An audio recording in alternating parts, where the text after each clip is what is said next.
Our cutest acolyte slash magical girl is finally up for grabs. Phoebe has her first banner up in version 2.1, bringing more juice to the Spectrofrazzle system, and I'm here to cover everything you need to know about her.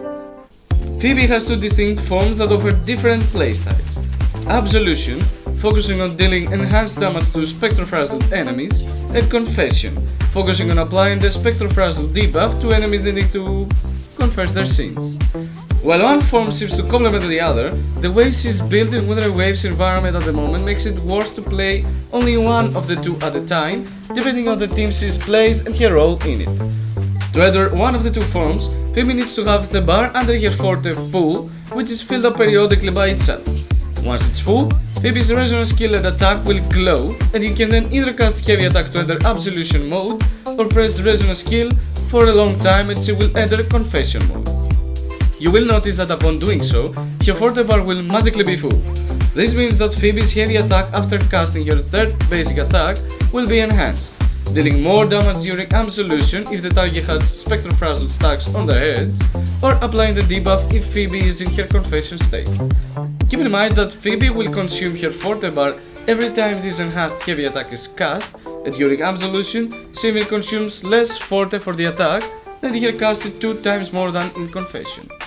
Now, as for her resonance skill, it creates a field which immediately damages enemies and pulls them in. When Phoebe is outside the field, her attacks remain as is but deal slightly more damage when they are cast toward the field, as well as group the enemies there. When Phoebe is inside the field, however, her basic attacks change and become even stronger.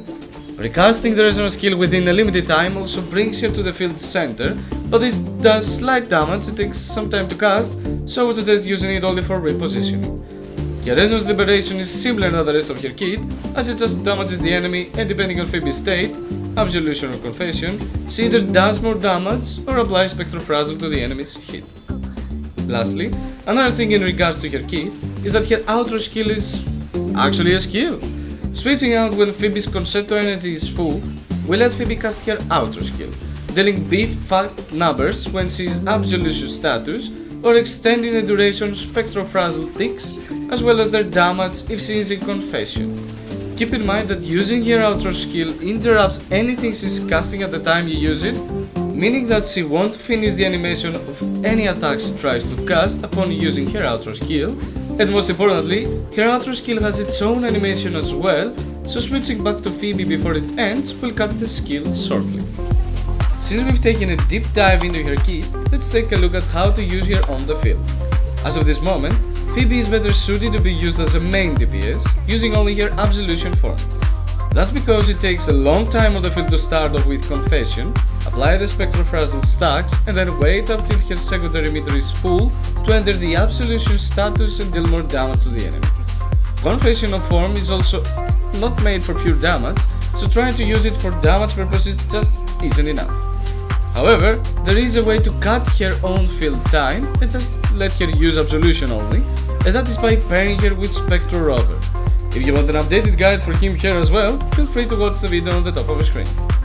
So, a typical rotation is by beginning with Rover fueling a part of their Ford and Concerto bars quickly, then swapping to the support of the team, be it Verina, Storekeeper, Baisi or Yohu, with Storekeeper being the best out of the 4, who they will swiftly complete their rotation and buff the whole team. Swapping back to Spectro Rover, this time they will have Resonance Liberation, Resonance skill ready and quickly inflict all 10 stacks of Spectrofrazzle to the enemies, at which point Rover will most likely be ready to pass the baton to Phoebe. Phoebe has to do 2 things to set up her rotation: cast Resonance skill and heavy attack to enter Absolution. Upon doing both, you can cast Resonance Liberation first to deal plenty of damage and let it charge while you continue your rotation by casting her basic attacks followed by her heavy attack a total of 4 times, at which point your forte bar will be empty and Concerto energy full. Then, you can swap back to your support and repeat the process. Remember, if you can stay inside Phoebe's circle, she will do even more damage to the enemy, so try to include that part to your rotation. If Phoebe is out of the circle, don't just, casually walk in, of course, but try to get her inside little by little. Now, as for your optimal builds, things are very straightforward. Phoebe pairs best with her Telnor ready and set as it gives her total of 37% spectral damage bonus, including Nightmare Morning Ikes, as well as 20% crit rate upon inflicting Spectral Frazzle to the enemy. With Nightmare Morning Ikes on the 4-cost slot, she can also use the Echo skill to increase her Spectral Frazzle ticks as well. She is literally made for this Echo set.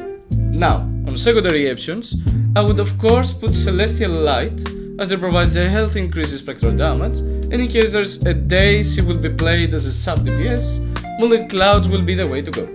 For her optimal stats, consider running 4-3-3-1-1 Echoes with crit damage or crit rate on your 4-cost, spectral damage bonus on the 3 costs, and attack percentage on the 1 costs. The substats you should aim for are crit damage and crit rate, and then attack percentage, basic and heavy attack bonuses, as her kit scales with those.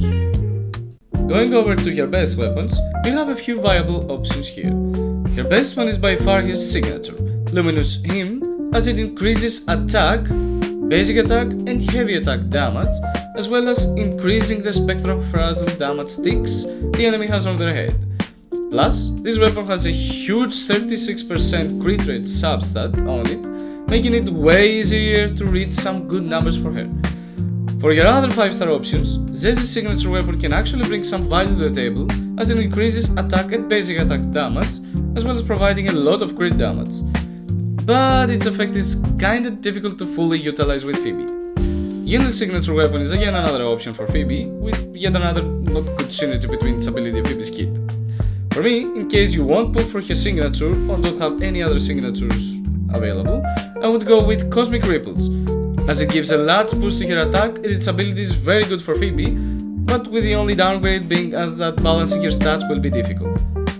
For the 4-star options, the best ones to aim for are the new event weapon Ocean's Gift, as it increases spectral damage when attacking enemies with Spectral Frazzle on their heads, or the new craftable weapon Waltz in Masquerade, given that it boosts attack a lot when Phoebe's attacks hit an enemy inflicted with Spectral Frazzle. Yep, you guessed it, yet again. Lastly, for her optimal teams, as we have said, Phoebe needs someone else to inflict Spectral Frazzle to the enemy, so Spectral Rover has to be put with her at the moment, along with any support of your choice, mainly focusing on Shorekeeper and then Verina. In case you don't have Spectral Rover fully built yet, you can put Sharpa or Rocky in Rover's place, as they both increase basic attack damage as well as attack percentage with the right builds. That's all regarding Phoebe. I think I covered everything, or at least I tried to. I'll make sure to post more videos about the recent updates we got in the next couple of days, so stay tuned. Till then, stay safe and hydrated, rovers. Oh, and happy fishing! Yeah, so glad we have this in the game right now. Peace out!